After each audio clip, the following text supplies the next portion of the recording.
Hello, passive investors. I'm glad to be talking to you again.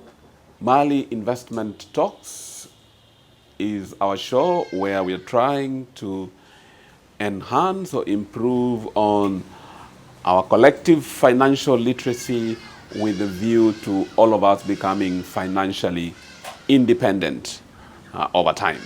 That is why we are here. That's why I am talking to you. Today, in this show, my dear friends, I want us to talk about IPOs, initial public offers. This is an instance where a company for the first time offers shares to the public to be purchased or to be bought, an initial public offer. So I want to talk about initial public offers in general, but in particular, in Uganda, we have an IPO going on, won by a company called Airtel. It's a telecommunication company. So you might apply some of the insights that I will give you to that, but it could apply to other IPOs too elsewhere in the region, whether in Tanzania, in Rwanda, or in Kenya. So, as I said, an IPO is an initial public offer. But before I get into saying anything, I would like to state clearly that whatever I'm going to say is not aimed at asking you or recommending to you a particular IPO. I'm not saying that you should buy or you should not buy this IPO.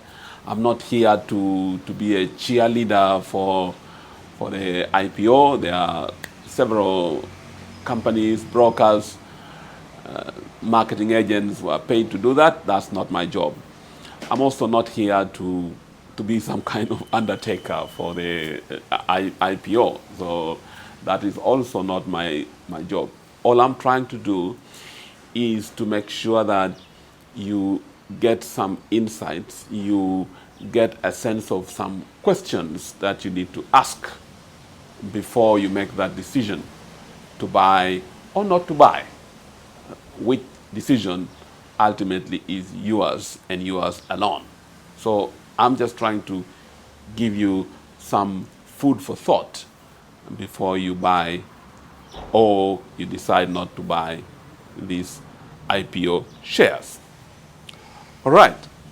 So, what are some of the key questions that you should ask yourself before you buy into any IPO, including the Airtel IPO about which we are talking? I think you need to ask yourself three basic questions. Then in the course of our discussion, we shall expand them a little bit.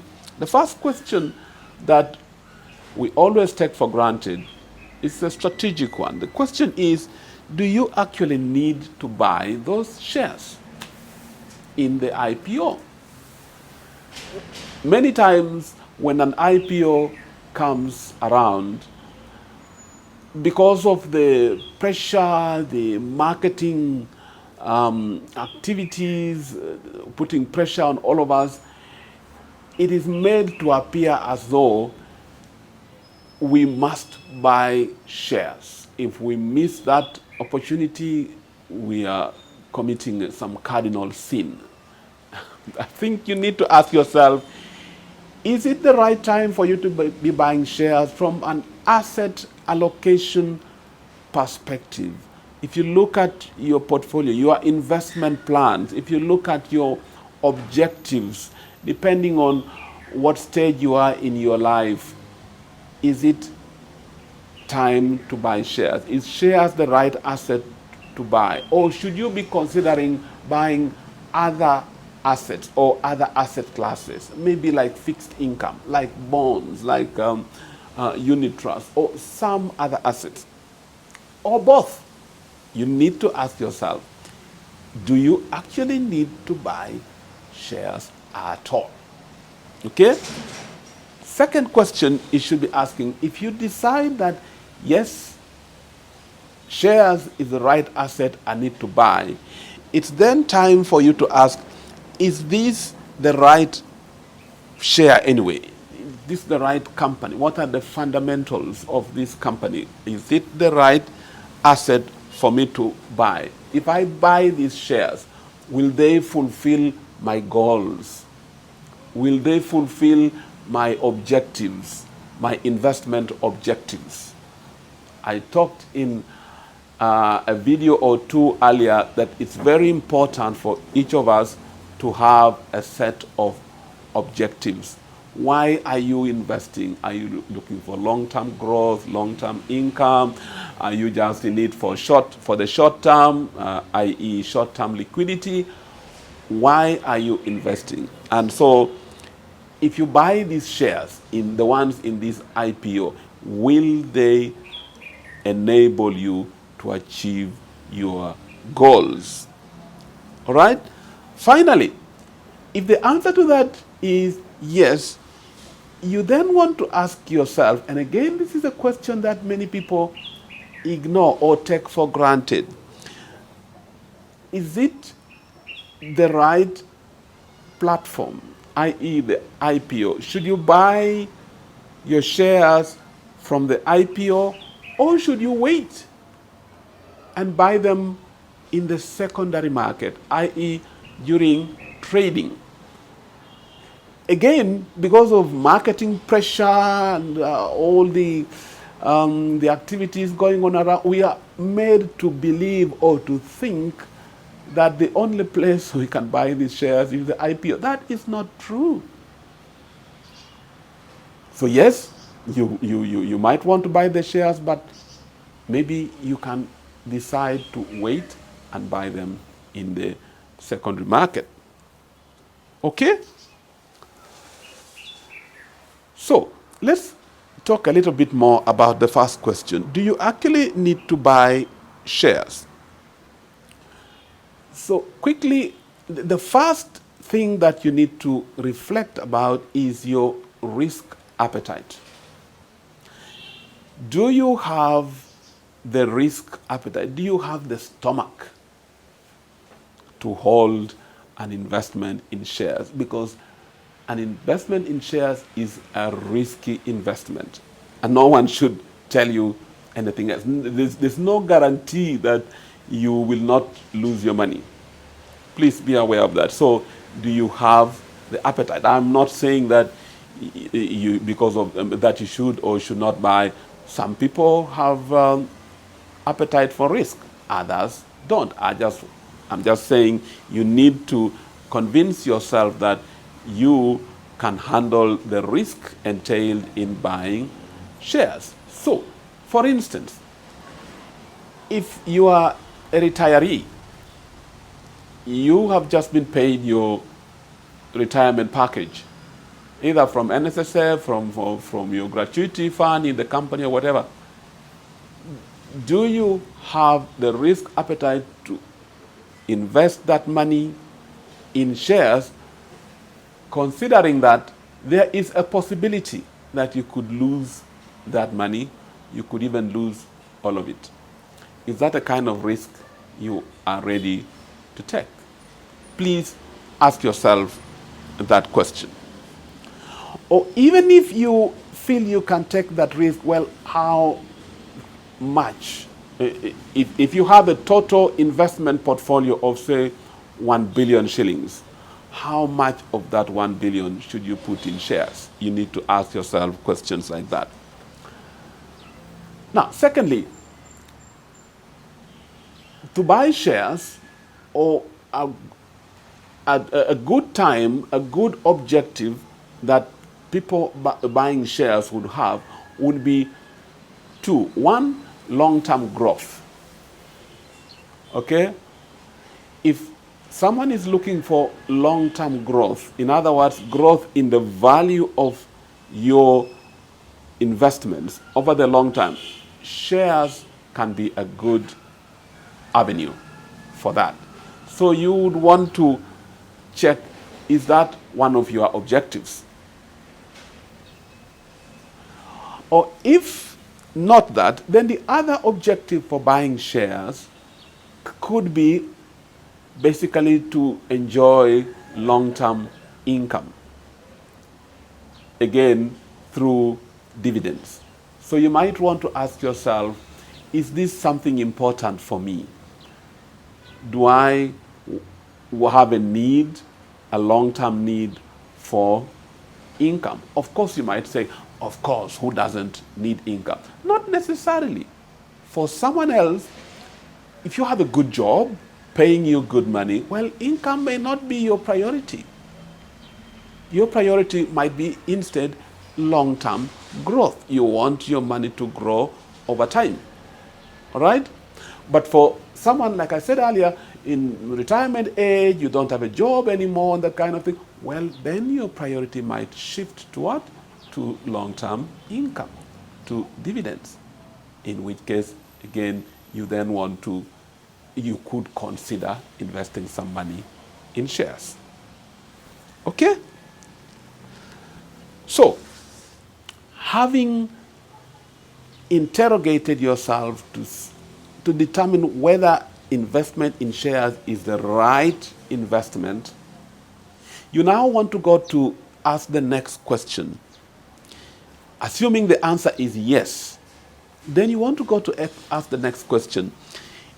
So is this the right asset? Is this the right company in which to buy these shares? If I bought these shares, will they enable me to realize my objectives? Remember, I told you your objectives could be one or both of one, long-term growth in the value of your shares. So will these shares enable me to realize capital appreciation over time? There's a question now you want to ask, and you want to find out by reading the prospectus and asking questions of the brokers whether there is a growth potential, if growth is what is important for you.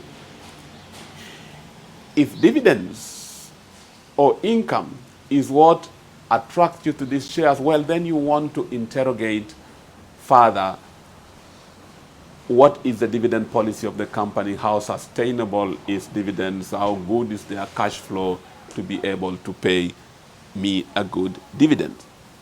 Now, to do that assessment of the likelihood of this company achieving your objectives, I am suggesting that you ask or you interrogate about 5 areas. You ask 5 basic sub-questions. The first one is, what are you buying? You need to understand the product, the company, the business being offered, the business into which you are buying shares.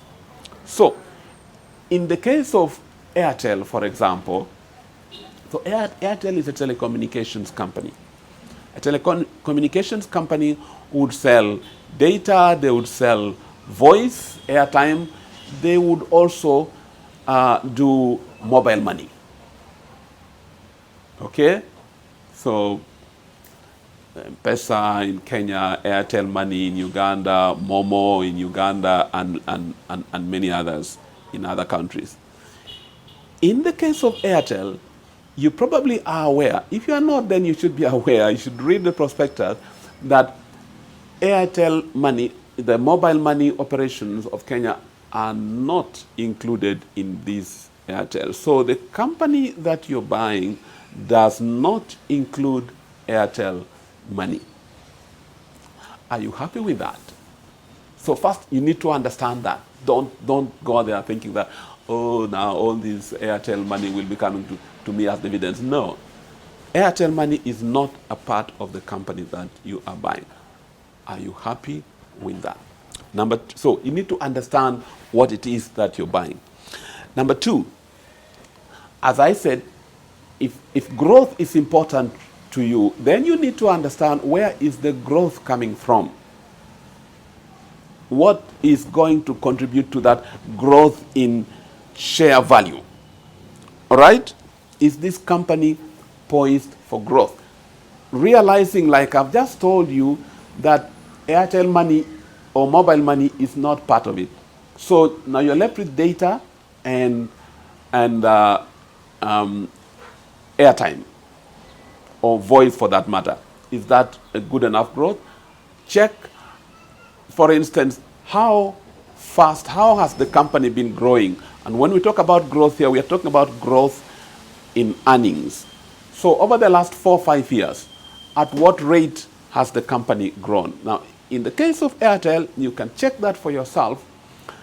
Over the last 4 or so years, the company's earnings has grown at a rate of a compounded rate of about 5%. Is that good enough?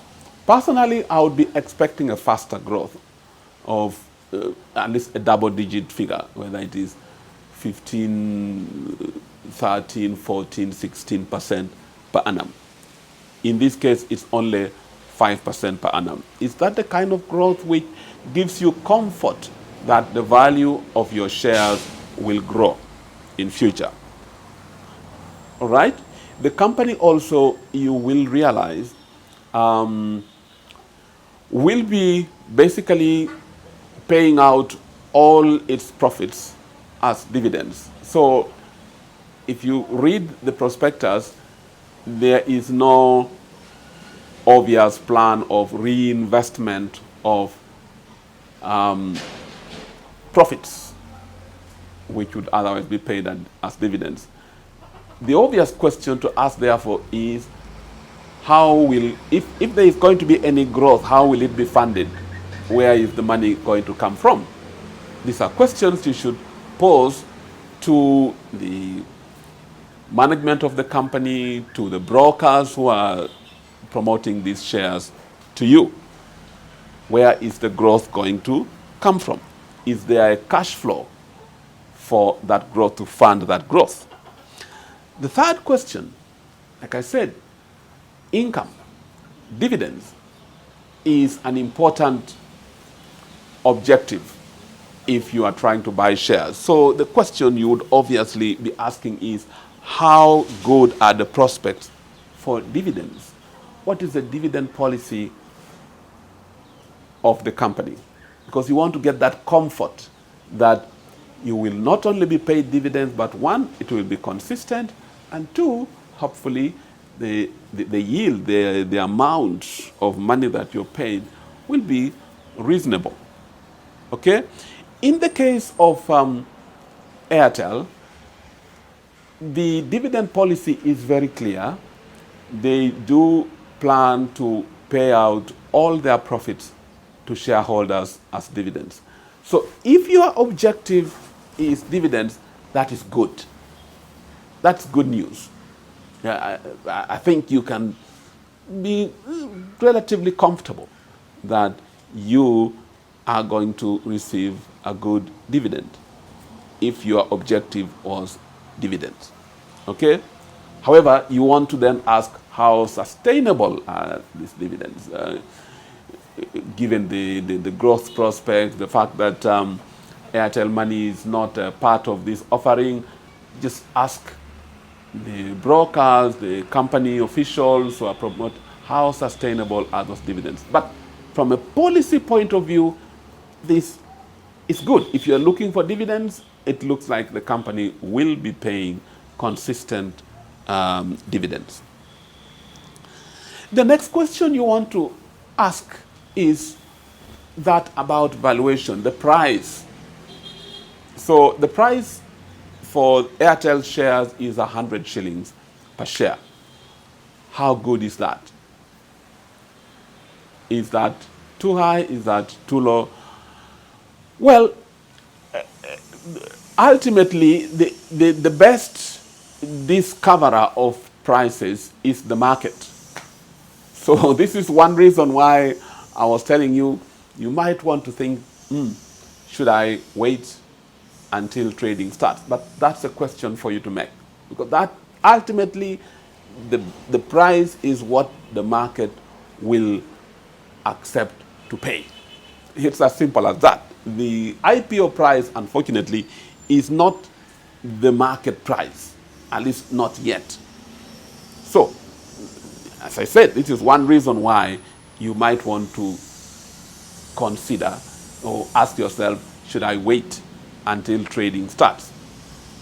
But that said, one of the ways you can determine whether the price is right or not is just to compare by comparing to the competition. So in Uganda, Airtel's competition is MTN.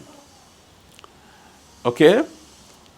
MTN shares at the moment are selling for 170 shillings per share. But that is not all that you need to know. So MTN has issued about 22 billion shares in the market, either in the market or being held by the parent company, but it has issued about 22 billion shares. It's slightly over 22. So if the price is 170, the MTN company right now is being valued for about 3.8 trillion.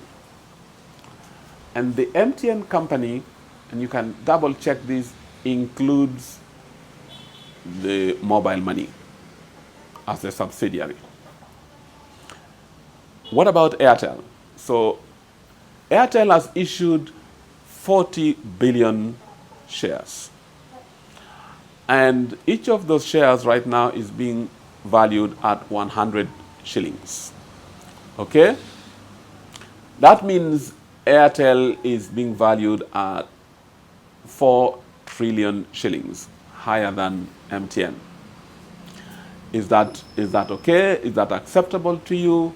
That is a decision for you to make. But that's one way you can judge the pricing. All right?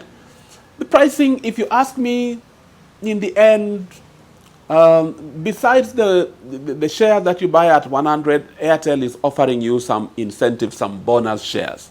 So, if you ask me the price, whether it is comparable to MTN or not, it is really down to you. It may not be too bad. It is something depending on whether you will achieve your objectives or not. All right? For me, the pricing is comparable in the market, maybe slightly higher than the competition, but it is very, very comparable, and it's up to you to decide whether you should still buy at that price, especially if you're going to meet your target objectives. The final question to try and assess whether this is the right asset for you would be a question about liquidity. Now, my good friends, this is an important one. Again, one which we rarely think about. How liquid are these shares likely to be? Liquidity means the ease with which you can sell these shares. So you do not want to get stuck with shares which you cannot sell as and when you need to.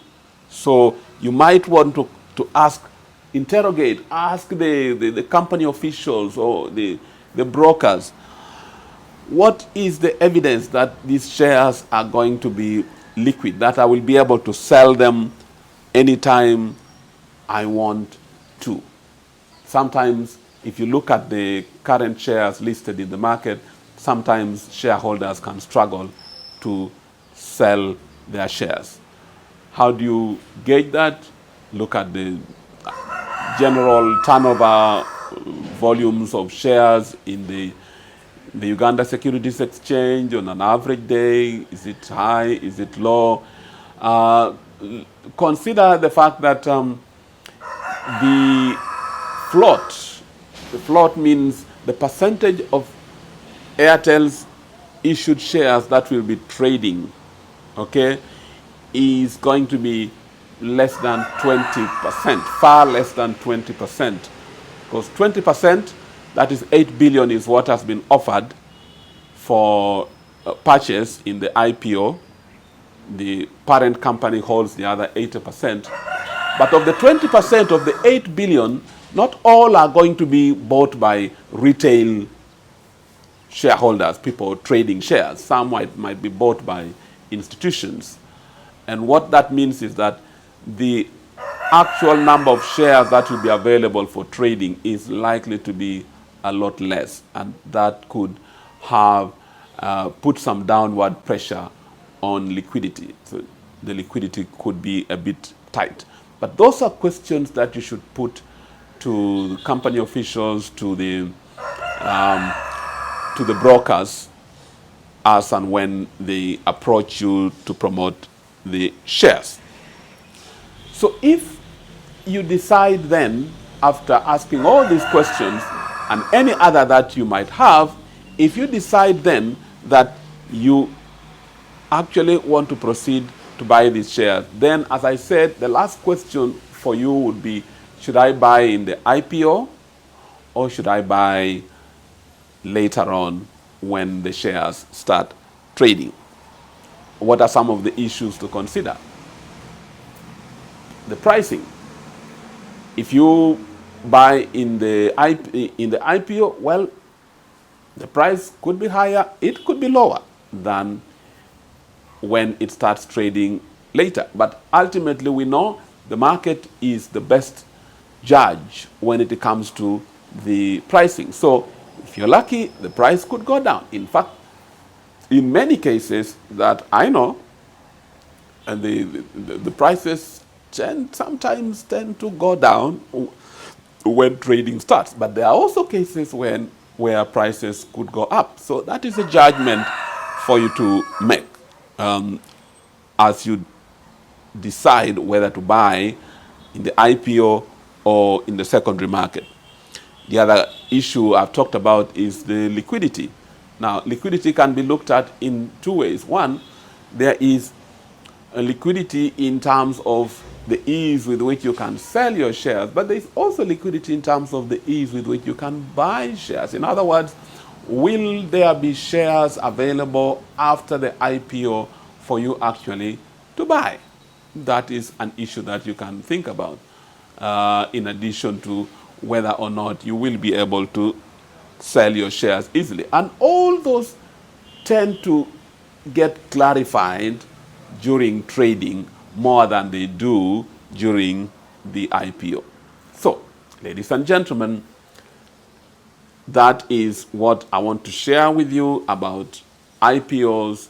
The decision is ultimately yours, but I hope that you have a good sense of some of the questions to ask, some of the issues to ponder, to think about as you make the decision whether to buy or not to buy shares. Thank you very much and good luck.